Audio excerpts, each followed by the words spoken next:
క్రమశిక్షణ ఉల్లంఘిస్తే చర్యలు కఠినంగా ఉంటాయనే మాట కూడా చాలా సందర్భం చెప్పడం జరిగింది.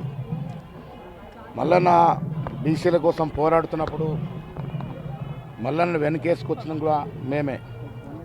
కానీ ఎప్పుడైతే బీసీ కులగణన సర్వే జరిగిందో ప్రభుత్వం దీన్ని ప్రతిష్టాత్మకంగా చాలా సూక్ష్మకంగా శాస్త్రీయ పద్ధతిగా చేసినప్పటికీ కూడా మల్లన్న కాగితాలని చించడమే కాకుండా ఆయన మాట్లాడిన తీరు పైన ఏఐసిసి చాలా తీవ్రంగా పరిగణించింది. ఆ అంశాన్ని మేము ఏఐసిసికి వదిలేయడం జరిగింది. ఇవాళ ఏఐసిసి ఆదేశాల మేరకు ఈ చర్యలు తీసుకోవడం జరిగింది. భవిష్యత్తులో పార్టీ లైన్ దాటే వాళ్ళకి ఇది ఒక హెచ్చరికనా? ఎవరైనా ఎంత పెద్దవాడైనా ఎంత చిన్నవాడైనా పార్టీయే సుప్రీం. పార్టీ లైన్ దాటితే తప్పకుండా క్రమశిక్షణ చర్యలు ఉంటాయి. పార్టీ నియమావళి పార్టీ లైన్లో ప్రతి ఒక్కరు ఉండాల్సిందే.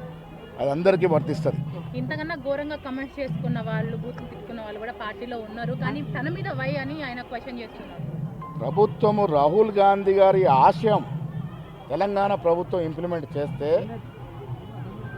నేను ఆ భాష వాడిన కానీ ఆయన వాడిన భాష ఆ కాగితాలను చింపేసి తీరు పట్ల ఏఐసిసి చాలా తీవ్రంగా పరిగణించారు. సస్పెన్షన్ల విషయంలో రెడ్ల పట్ల ఓసీ సామాజిక వర్గానికి సంబంధించిన నేతల పట్ల కులము మతము పార్టీ క్రమశిక్షణ ముందు కులము మతము పనిచేయదు. పెద్ద చిన్న తారతమ్యం ఉండదు. పార్టీ లైన్ దాటినప్పుడు ఎంతటి వారిపైన క్రమశిక్షణ చర్యలు ఉంటాయి. మల్లన్న విషయంలో మొదటి నుంచి కూడా చాలా విషయాల్లో ఆయనకి మందలిస్తూ వచ్చినాము.